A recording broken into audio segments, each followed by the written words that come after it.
이러므로 내가 하늘과 땅에 있는 각 족속에게 그의 영광의 풍성함을 따라 그의 성령으로 말미암아 너희 속사람을 능력으로 강건하게 하시오며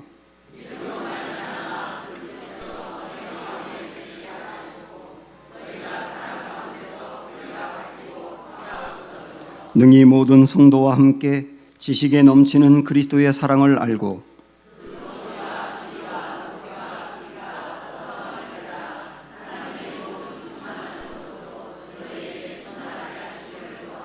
우리 가운데서 역사하시는 능력대로 우리가 구하거나 생각하는 모든 것에 더 넘치도록 능히 하실 이에게 교회 안에서와 그리스도 예수 안에서 영광이 대대로 영원무궁하기를 원하노라. 아멘.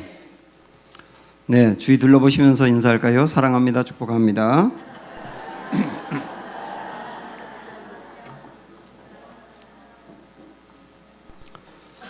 저는 가끔 이 두 분을 이렇게 생각할 때가 있습니다. 한 분은 인천 부평에 있는 어떤 교회를 다녔던 남자 권사님인데요.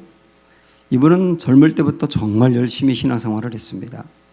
교회에서는 목사님이나 성도들이나 저분이 장로님이 될 거다 이렇게 생각을 했고요.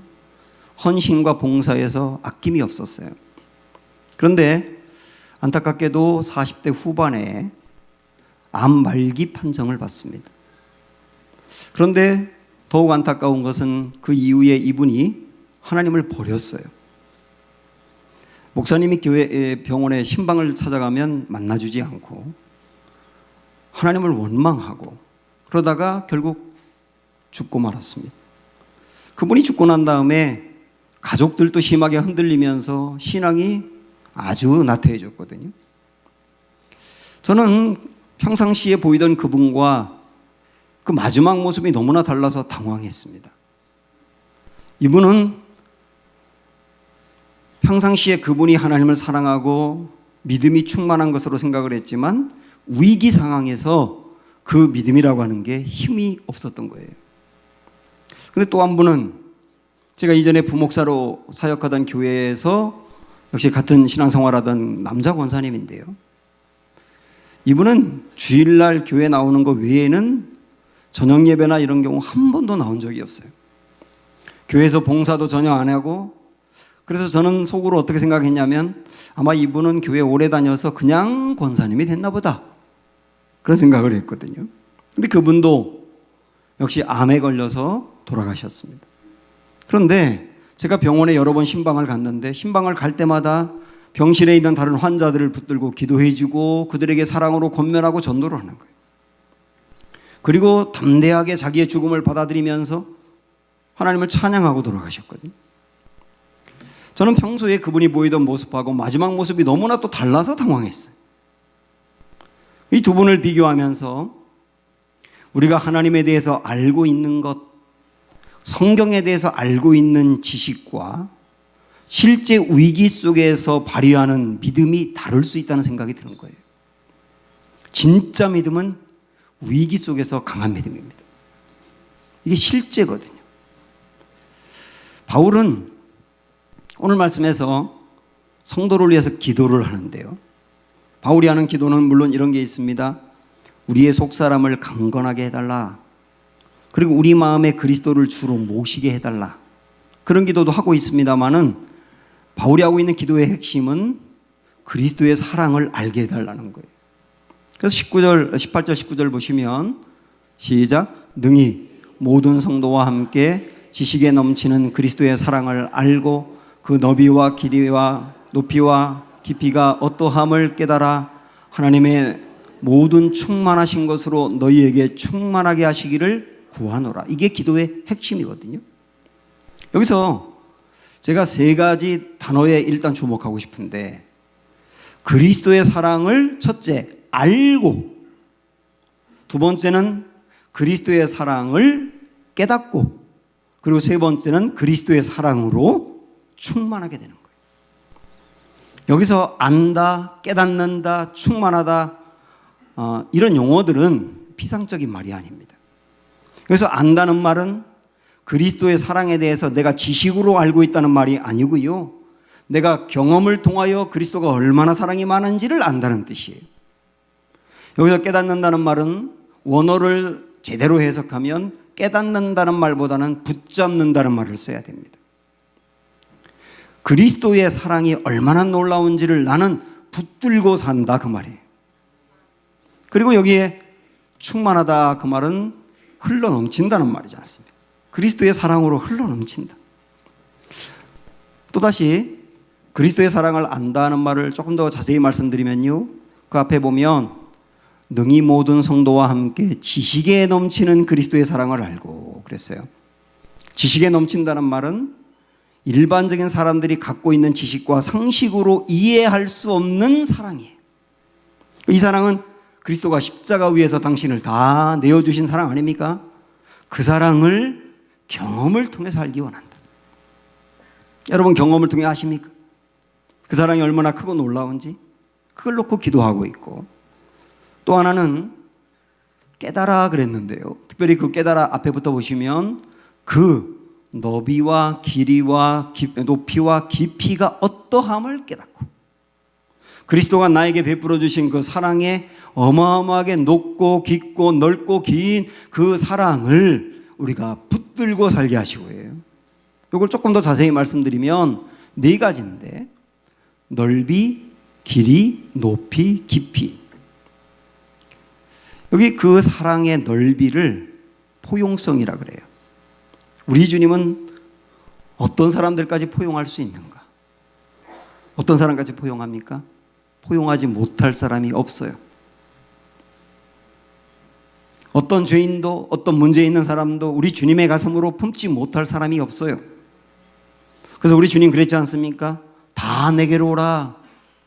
병든 자여 내게 오라. 가난한 자여 내게 오라. 삶에 지친 사람들아 내게 오라. 죄짓고 부끄러워 고개를 들지 못하는 사람들도 내게 오라. 나는 꺼져가는 심지를 끄지 아니하며 상한 갈대를 꺾지 아니하고 소생시키는 그리스도라는 거예요. 우리 주님의 사랑은, 그 포용성은 누구나 해요. 그래서 우리가 여기 있는 거잖아요. 그리고 그 사랑의 길이라고 하는 것은 영원성을 말하는 겁니다. 주님의 사랑은 얼마나 끈질기냐 그 말이에요.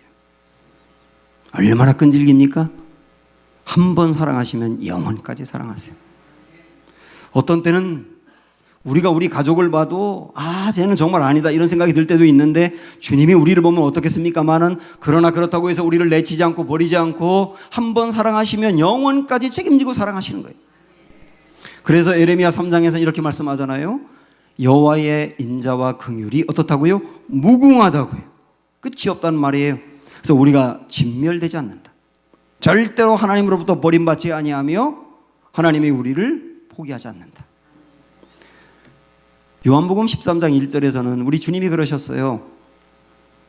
우리 예수님 우리를 사랑하는데 얼마큼 사랑하신다 그랬냐면 끝까지 사랑하신다. 한 번 사랑하시면 끝까지 사랑하신다. 우리의 어떠함 때문에 우리를 버리는 법이 없다. 이게 주님의 사랑의 길이, 영원성을 말하는 겁니다. 세 번째, 주님의 사랑의 높이는 어떨까요? 이 높이는 지고성이라고 해요. 지고성. 얼마나 높을까? 형편없는 우리를 예수님의 단계까지 끌어올리시는 사랑이에요. 부족한 우리를 사랑하여서 예수님처럼 부활하게 하시고, 예수님처럼 영생하게 하시고, 예수님이 계신 하나님의 나라에 우리도 들어가게 하시는 그 지고성, 이 사랑이에요. 네 번째, 그 사랑은 얼마나 깊은가? 심원성이라 그러는데 얼마나 깊은가요? 우리 예수님은 하나님 나라의 그 보좌에 앉아 계실 분인데 하나님 나라를 포기하고 인간이 되실 만큼 낮아지셨어요. 인간이 되셔서 안락하고 풍요롭게 사신 것도 아니고 종처럼 사셨고, 마지막에 우리들 한 명 한 명을 건져내겠다고 그 목숨을, 하나밖에 없는 목숨을 십자가에 내던져 갈기갈기 찢긴 몸이 되지 않았습니까? 이 사랑을 심원성이라 그래요. 사랑하는 여러분, 주님의 이 네 가지 사랑을 경험해 보셨나요? 우리 어린아이들도 어릴 적부터 하도 많이 들어서 예수님은 십자가에서 나를 위해 돌아가셨어요. 알아요. 지식으로 다 알아요. 근데 그 지식으로 알고 있는 그 주님의 사랑을 내가 깨달음으로 알아서 내가 그걸 붙들고 살아가고 있느냐? 그래서 주님이 이렇게 나를 사랑하신다고 생각해서 위기 속에서도 힘을 내고 있느냐? 어떤 경우도 하나님 나를 포기하지 않는다는 생각 때문에 벌떡 일어서도 또다시 달려가느냐? 이게 깨달음이 있는 거예요. 그리고 그 다음에 풍성하기로 한다. 그리스도의 사랑을 내가 경험으로 알고 그리고 그 사랑 붙들고 살아서 내 안에 그리스도의 사랑이 흘러넘치고 흘러넘친 이 사랑이 흘러 다른 성도에게까지 미치는 사랑. 이게 정말 바울이 원하는 건 그런 단계가 되길 원한다는 거거든요.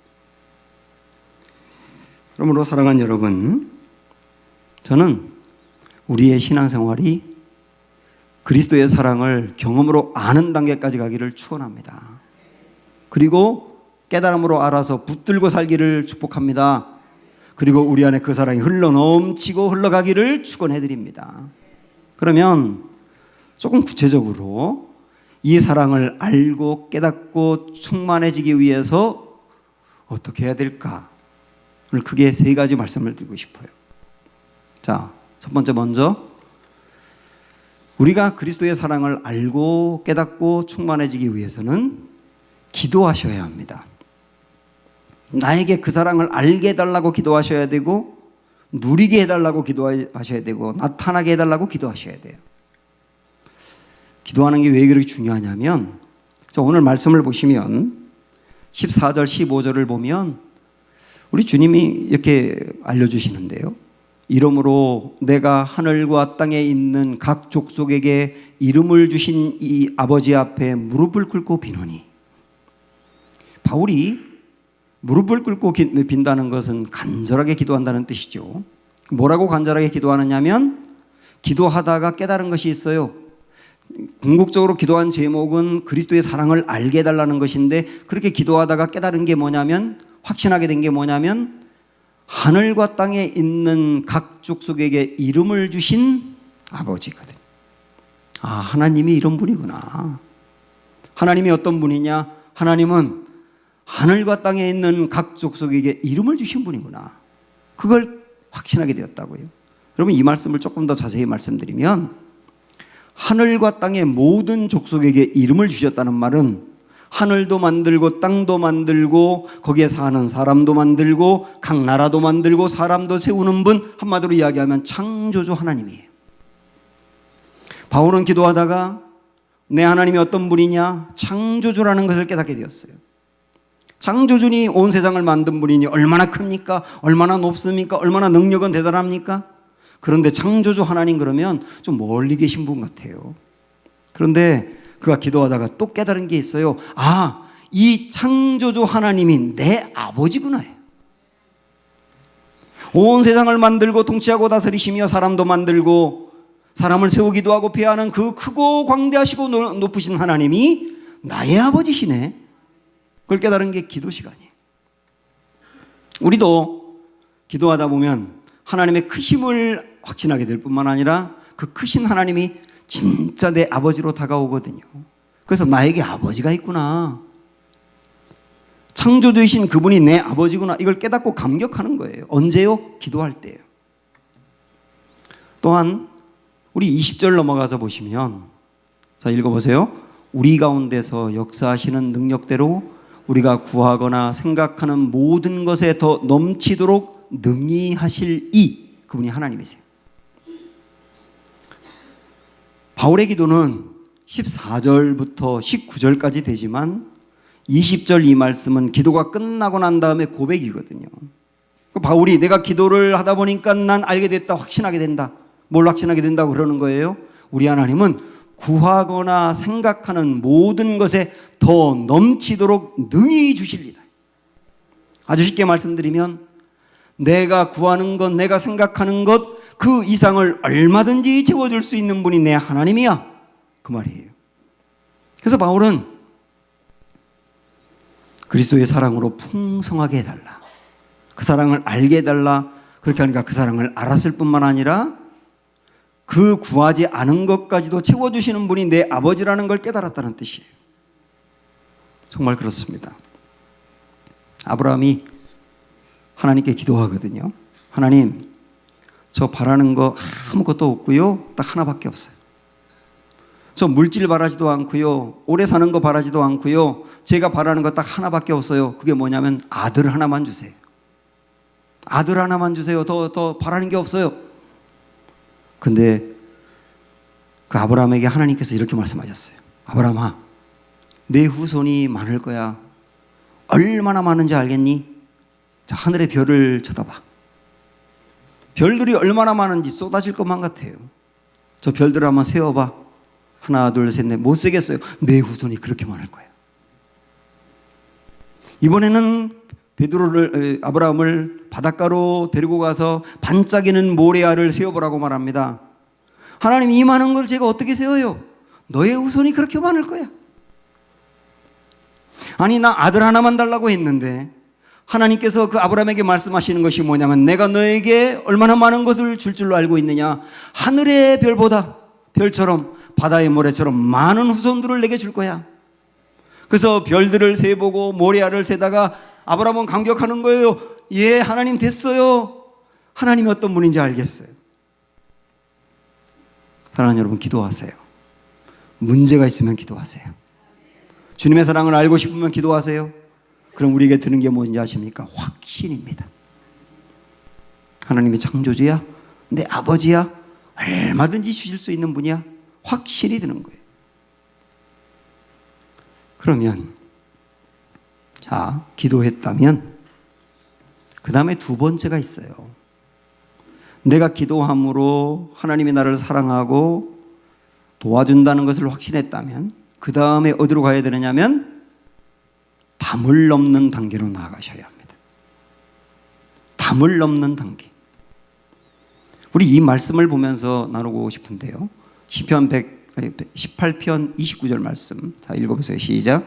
내가 주를 의뢰하고 적군을 향해 달리며 내 하나님을 의지하고 담을 뛰어넘나이다 그랬어요. 아마도 이 말씀을 보면 이스라엘의 큰 전쟁이 일어난 것으로 보이고요. 다윗이 왕으로서 이 전쟁에서 이길 수 있는 능력이 없었던 것으로 보입니다. 그러니까 나라가 큰 위기 상황에 빠져 있는 거예요. 이때 다윗은 기도합니다. 하나님 도와달라고, 이 전쟁에서 승리하게 해달라고, 우리가 약하오니 주님이 전쟁의 주인이시니까 일해달라고. 그리고 난 다음에 다윗의 마음에 확신이 생기는 거예요. 어떤 확신이냐면 주님이 도와줄 거다. 주님이 이기게 해주실 거다. 기도하면 그 확신이 든다니까요. 자, 그런데 중요한 게 있어요. 다윗은 기도하고 난 다음에 하나님이 도와준다는 확신을 얻고 가만히 있었던 게 아닙니다. 자, 말씀을 다시 보시면 어떻게 했는지 보세요. 내가 주를 의지하고 그 다음에 어떻게 합니까? 적군을 향해 달린다는 거예요. 내가 기도했더니 하나님이 도와주신다는 확신을 주셨어요. 그러니까 그 다음에는 도와주실 것을 믿으며 적군이 무섭지만 달리는 거예요. 거기를 향해서. 그 다음에 그 밑에 보시면 내 하나님을 의지하고 기도했더니 의지가 생겨요. 그 다음에 의지했으니까 그 다음에 어떻게 합니까? 담을 뛰어넘는데요. 담을 뛰어넘는데요. 담이라고 하는 것은 다윗의 앞길을 가로막고 있는 장애물이죠. 다윗을 힘들고 어렵게 만드는 문제죠. 그래서 그 문제 생각하면 넘을 수 없을 것 같지만 여호와께 기도했더니 도와주신다 그래요. 그럼 그 하나님을 의지하고 담을 뛰어넘는데요. 이 신앙이 주님을 경험하는 신앙이에요. 기도하고 확신 얻은 다음에 가만히 있는 것이 아니라 담을 뛰어넘을 때 정말 주님이 일하시는 것을 경험하고 그때 우리는 예, 하나님 진짜 살아계시는군요. 그걸 확신하는 거예요. 이 말씀을 보면서 우리 신앙의 문제를 발견하게 됩니다. 니체라고 하는 사람이 신은 죽었다 그 말을 했지 않습니까? 우리는 단순하게 니체는 무신론자라서 신은 죽었다고 그랬어 이렇게만 알고 있지만은 니체가 왜 신은 죽었다고 했는지를 생각하셔야 돼요. 왜냐하면 니체가 그때 당시에 기독교인들을 보면서 그 말을 한 겁니다. 기독교인들이 기도를 하는데 너무 무기력해요. 문제를 만나기만 하면 너무 두려워하고 걱정이 많고 생활에 역동성이 없어요. 그래서 그들을 가만히 쳐다보면서 야, 당신들을 보니까 신이 죽은 게 맞다 이렇게 말한 거예요. 우리의 앞을 가로막고 있는 담이 있습니다. 지금도 이 말씀을 듣고 있는 여러분 중엔 담이 있을 거예요. 가정의 담이 있죠. 내 자녀라고 하는 큰 담이 있죠. 질병이라는 담도 있어요. 관계가 막혀있는 담도 있어요. 그걸 보면 답답해요. 근데 주님 뭐라고 말씀하시는지 아세요? 그걸 놓고 기도했느냐? 기도하라는 거예요. 기도하면 하나님이 우리에게 확신을 준다. 도와줄게. 그러면 도와줄게라는 확신을 얻었다면 그 다음 어떻게 하라는 겁니까? 담을 뛰어넘어라. 그 사람에게 내가 손을 내밀어도 받아줄 것 같지 않아요. 그게 담이거든요. 그래도 손을 내밀라. 그게 담을 뛰어넘는 거예요. 그때 하나님이 그 사람 마음, 내 마음을 역사해서 하나가 되게 만든다. 그게 담을 뛰어넘어 승리하는 거죠.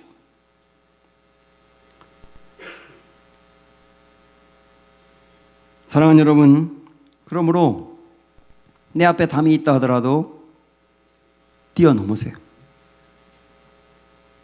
하나님은 전능한 분이라고 믿습니까? 하나님은 나를 돕는다고 믿습니까? 믿는다면 뛰어넘으세요. 그때 하나님 역사하실 거예요. 이스라엘 백성들이 홍해 앞에 놓여 있을 때 앞에는 홍해요, 뒤에는 군인들이 쳐들어와요, 옆으로 갈 수가 없어요. 어떻게 할 수도 없어요. 그때 모세가 기도합니다. 하나님 도와주세요. 그런데 기도하고 난 다음에 하나님께서 모세에게 이상한 말씀을 하세요. 출애굽기 14장 보시면 이렇게 말씀하셨거든요. 여호와께서 모세에게 이르시되 너는 어찌하여 내게 부르짖느냐? 기도하지 말라는 말입니까? 홍해가 앞에 가로막고 있어서 기도하고 도와달라고 하는데 어찌하여 내게 부르짖느냐? 그건 기도하지 말란 얘기예요? 이상하지 않습니까? 이 말씀은 본래의 뜻을 정확히 해석하면 이렇게 말을 해야 돼요. 너는 어찌하여 내게 부르짖기만 하느냐? 너는 어찌하여 내게 부르짖기만 하느냐? 주님이 모세에게 너 부르짖기만 하지 말고 그 다음 뭐라고 말씀하세요? 이스라엘 자손에게 명령하여 앞으로 나아가게 하라는 거예요. 앞으로 나아가게 해라. 부르짖지만 말고 부르짖었다면 앞으로 나아가게 해라.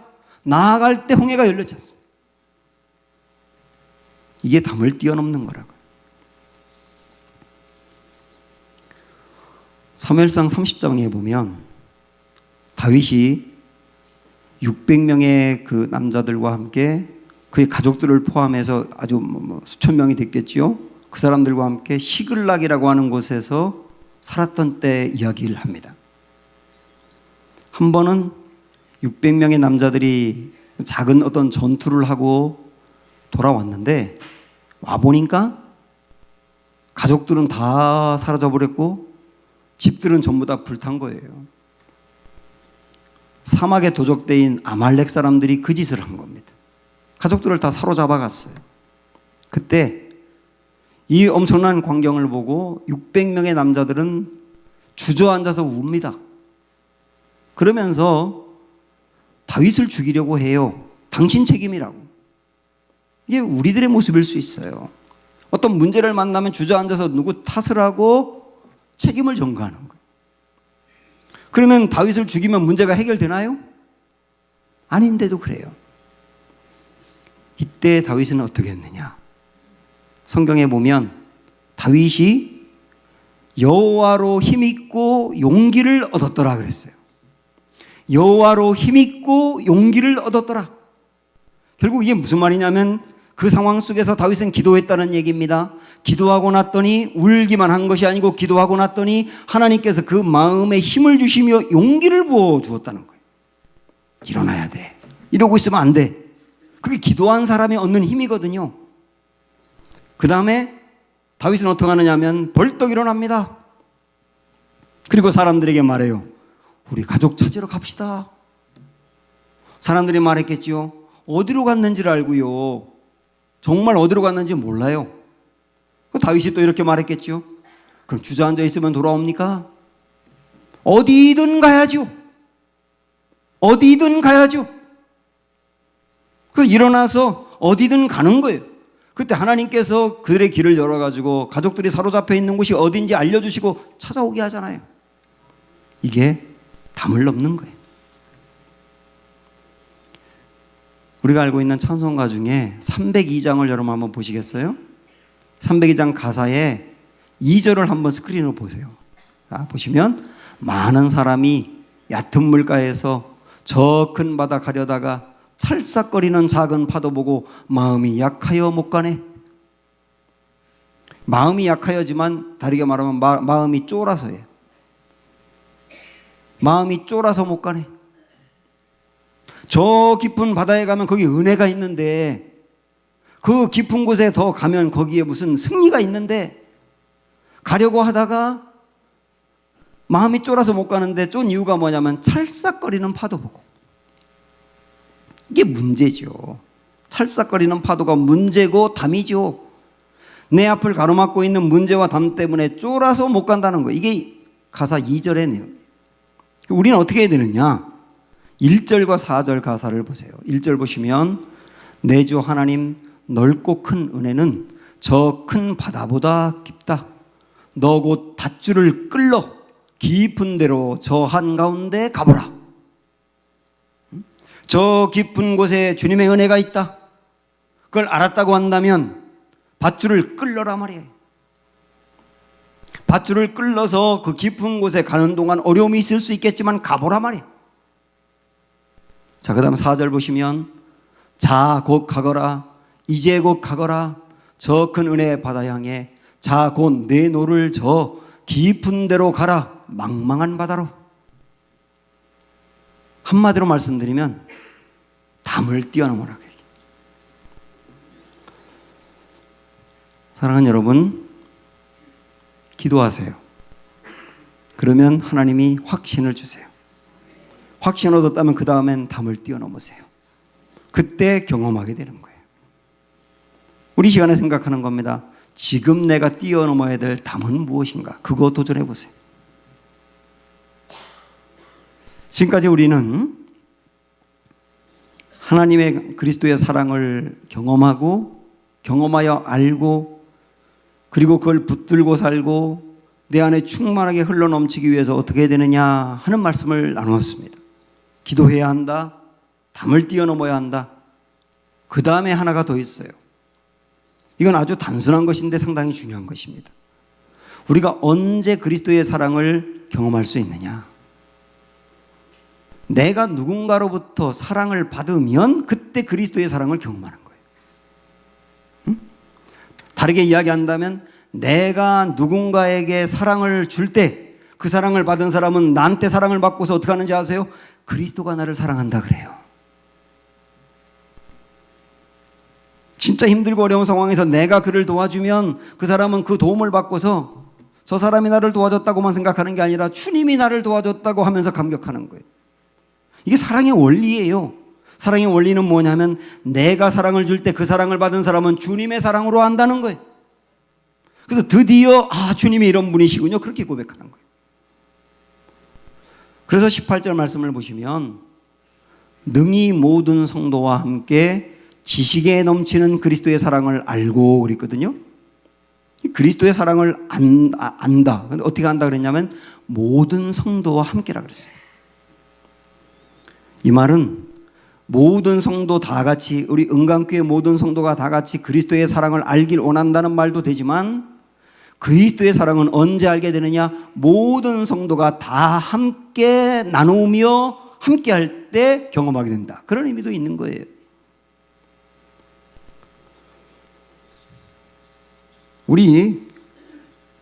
우리나라 사람들이 갖고 있는 장점이면서도 한편으로 생각할 때 단점이 뭐냐면 명분을 너무 중요하게 생각하는 거예요. 명분. 제가 들으니까요, 일본에는 한국 사람들이 많이 가는 곳은 시골이라고 해도 한국말로 안내판이 되어 있답니다. 왜 그럴까요? 여기 많이 와라. 많이 와서 편하게 여행하고 돈 팍팍 쓰고 가라. 그 얘기 아니에요? 그 돈을 많이 벌 수 있는 길이라고 한다면 한국 글씨로 안내판을 써주겠다는 거예요. 근데 한국은 일본 사람들이 많이 가는 곳도 일본말로 쓰여진 게 별로 없어요. 왜 그런지 아세요? 욕먹을까 봐 그러는 거예요. 왜 우리나라를 괴롭힌 일본 사람들의 글씨를 썼느냐? 이 욕을 먹을까 봐 명분 때문에 못 쓰는 거예요. 저 같다면 일본 사람들 많이 오라고 여기도 일본말로 써놓고 저기도 일본말로 써놓고 잔뜩 와가지고 돈 잔뜩 쓰고 가면 좋겠다. 그런 생각이 들어요. 명분을 지키다가 실리를 잃는 거거든요. 근데 이 명분을 너무 중요하게 여기는 게 한국의 아주 중요한 문화가 되어버려서 명분에 문제가 생기면 득달같이 달려들어가지고 마녀 사냥을 해서 한 사람을 나쁜 놈으로 만들기도 하고 명분에 조금 문제가 생기면 막 인터넷에 글을 올려가지고 그 사람을 파멸시키는 거예요. 명분을 중요하게 여기면 조금 더 공의로울 수는 있지만 명분을 지나치게 따지면 사회가 삭막한 거예요. 그리고 사랑을 잃어버리는 겁니다. 여러분 그거 아십니까? 가족은 명분을 따지지 않는다는 거. 만약에 내 아이가 엄청난 말썽을 피웠을 때 여러분이 부모라고 한다면 내가 그 말썽을 피웠으니까 충분히 회개하고 죄값을 다 치르고 변화된 다음에 돌아와. 그럼 받아줄게. 이러나요? 일단 돌아와. 일단 품어주는 거예요. 그리고 사랑을 베푸는 거예요. 그리고 그 사랑을 먹고 감동받아 변하게 하는 거예요. 그게 가족이지 않습니까? 가족 안에 명분을 따지잖아요. 우리도 알고 있지만은 이전에 가수였던 모 양이 그 섹스 동영상이 유출이 돼가지고 낭패를 당한 적이 있습니다. 남자친구와 관계를 맺는 내용이 그냥 다 알려지는 바람에 보도가 되고 그래서 이 여자 가수는 호텔에 숨어 있었어. 뭐 인터넷 그다음에 그 여론이 막 들끓고 기자들과 카메라맨들은 이 여자 가수를 취재하겠다고 집 앞에 장사진을 이루고 있고 그러니까 집을 가지 못하고 호텔에 숨어 있었다고요. 한참 시간이 지난 다음에 기자도 다 없어지고 카메라맨들도 다 빠졌다는 이야기를 듣고 이제 이 여자 가수가 호텔을 나와서 조심스럽게 집으로 가는 거예요. 집으로 가면서 마음이 무거워요. 부모님을 어떻게 볼까? 나 때문에 내 가족이 상처를 그렇게 입었는데 어떻게 내가 그 집에 살까? 그러면서도 집으로 가는 거예요. 갈 데가 집밖에 없지 않습니까? 밖에서 금방 들어가지도 못하고 서성거리며 한숨을 쉬고 있다가 조심스럽게 문을 열고 방으로 들어갔어요. 집으로. 그때 딸이 나타나자마자 아버지가 달려와가지고 와라 그 딸을 껴안고 둘이 엉엉 우는 겁니다. 그러면서 아버지가 딱 이 말을 했어요. 잘 왔다. 딸 힘내. 잘 왔다. 딸 힘내. 그러면서 등을 두드려주는 거예요.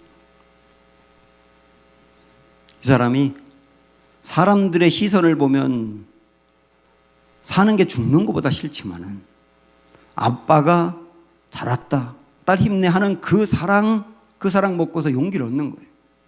그리고 다시 재기했지 않습니까? 지금은 여전히 인기 있는 연예인이 됐고 지금은 누구든 그 비디오에 대해서 얘기하는 사람이 없어요.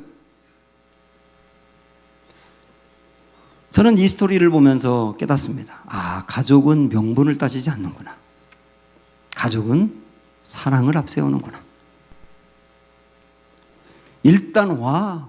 그리고 무한정 사랑을 주어서 그 사랑에 힘입어 변화시키는 곳이 가정이구나. 우리도 다 가족이 있지만 가족 때문에 가슴 졸일 때가 얼마나 많습니까? 그래도 버텨야 합니다. 그게 가족이니까요. 내 가족이 나를 실망시킬 때는 또 얼마나 많습니까? 그래도 기다려주는 게 가족이잖아요. 가족은 내게 짐이 될 때가 있어요. 여기도 제 가족이 있지만 솔직히 제 가족이 저에게 짐이 된다고 생각할 때도 뭐 있었어요, 저에게도. 그러나 그 짐을 벗어버립니까? 짐을 짊어지는 거죠. 내 가족이니까요. 아이들이 말썽을 피워서 소망이 없어 보일 때도 그래도 부모는 아침에 눈을 뜨면 내 자녀에 대해 꿈을 꾸는 거예요. 그게 가족이잖아요. 그런데 교회는 가족입니다. 교회는 가족이에요. 그래서 우리 교회는 가족이 되어야 되는 거예요. 때로는 내가 부모 같은 역할을 해야 될 때가 있어요. 부모는 내 자녀 때문에 속이 상하고 애가 타고 너무나 아플 때가 있지 않습니까? 그래서 우리 교우들 중에도 어떤 사람 때문에 너무 마음 아파하고 애타며 속상해하는 분이 있어요. 그러다가 생각하는 거예요. 아니, 저 사람이 나와 남인데 내가 왜 저 사람 때문에 이렇게 속을 끓여야 돼? 그러면서 또 울면서 기도하는 거예요. 그게 뭔지 아십니까? 그 사람의 부모 역할을 하고 있는 거예요, 지금. 그 사람은 이 교회에서 만난 부모 때문에 힘을 얻는 거예요. 교회는 가족입니다. 교회는 일반 사회가 아니에요. 교회는 하나님의 충만함이 충만하게 나타나는 곳이라 그랬어요. 하나님의 충만함의 핵심은 하나님의 사랑입니다. 하나님의 사랑이 충만하게 나타나는 곳이 어디라고요? 교회라고요. 이 사회에서 교회만큼 가정 같은 곳이 또 있을 수 있나요? 교회 외에는 가정 같은 곳이 있을 수 없는 거예요. 그래서 하나님의 충만한 사랑, 모든 지식으로도 이해할 수 없는 주님의 사랑, 그 사랑의 넓이와 길이와 높이와 깊이, 이것을 경험할 수 있는 곳이 교회입니다. 그리고 그 사랑을 내가 받았을 때 우리 그러는 거예요. 주님이 나를 사랑하시는구나, 진짜. 야, 주님이 나를 사랑하니 일어나야 되겠다. 그 성도를 통하여 성도를 살리는 거예요. 이런 가족, 그리스도의 사랑을 나타내는, 풍성하게 나타내는 우리 교회 될 수 있기를 주님의 이름으로 축원합니다. 우리 주님의 사랑 생각하시면서 찬송가 310장 부르도록 하겠습니다.